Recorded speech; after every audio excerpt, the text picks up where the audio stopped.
Welcome to the Cavalier Sports Report. I'm your host, Mackenzie Moore. Today we have with us guest Mike Bloemker, the head coach for track and cross country here at JCCC. Coach, thanks for coming on with us. Great to be here. First, we're going to start out, and I want to talk with you about cross country today because that's the season coming up. But we'll start out with how the outdoor track and field team finished at the end of last spring. Our women's team had just a fantastic finish. They finished fourth overall. It's the highest finish in the history of the program. So we had a couple of national champions, Monette Jackson in the hammer throw, and then Maddie Odsmanson in the jav. Jess Tingle was runner-up in the pole vault, and Jordan was third in the high jump. Macy was sixth in the high jump, and Michaela Vetti actually finished sixth in the hammer additionally. So, and you guys were really strong on the men's and women's side for throwing events last year. Yes, we had just a spectacular year. Kanisha Rayner was two-time national runner-up. Hayes Grissom finished fourth in the jav. Derek Webb was eighth in the jav. We had a good year. We had a really good year. The men ended up 12th, which it's a really respectable finish for them. All right. The track team is going to start in the winter for indoor. Yeah, we'll get going after Christmas break. They're just kind of doing preconditioning right now. So. All right. So right now you're in cross country season. I'm in cross country season. That's the big focus. Coach Groves, Coach Batliner, and Coach Lester, they handle their event areas right now, and they just do all their conditioning with them. Awesome. At the NJCA cross country championships last year, the men placed 22nd as a team. The women placed 12th. Can you describe those results and your expectations for the team, how they matched up? To be really honest, that those results, it's really not acceptable for the level that our distance program's at.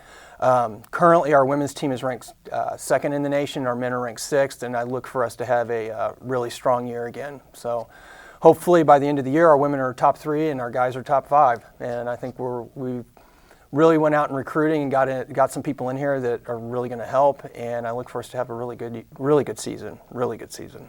You guys didn't finish how you wanted to, but in the girls, you did have 4 girls that finished between 2028 and 2040. They were in a nice clump there. A clump that was too far back, to be quite honest. But how much of an impact does your coaching have on trying to do that where we really try and maintain a 30-second spread 1 to 5. And at the 2003 National Cross Country Championship, our men got in within 11 seconds of each other, 1 to 5. So that's kind of the gold standard is if we can get our 1 to 5 in anywhere between 30 seconds and 15 seconds, we're usually doing pretty well. So you had those girls running together. They just weren't quite running at that level you wanted to. They had kind of a rough outing, but it's that happens. All right, and looking at the roster this year, what does the freshmen versus returning players look like for the cross-country team? We brought in some really good recruits this year. They're going to make a huge impact, particularly on the women's side. Is there any particular runners that you see as going to be good leaders to start out the season? We've got Paige Miller from Marshalltown, Iowa. Katie Nelson's from Shawnee Mission Northwest. They're going to be big impact players for us this year. And if you look on the men's side, Grant Pojay from Blue Valley Southwest he's our number 1 runner right now. So, and he's a freshman. And our sophomores have a year underneath them, and typically, with that in mind, they have a year and a half of training. They're just going to be in a lot better shape and a little more mature. Is there any early season event that you'll look at and see the results and know if your team is on the pace they need to be, or do you see that in practice? We see it in practice. We're going up to the University of Nebraska in a couple of weeks, and we'll see Iowa Central there. Iowa Central's ranked number 1 in the nation. We'll see how we stack up. Okay.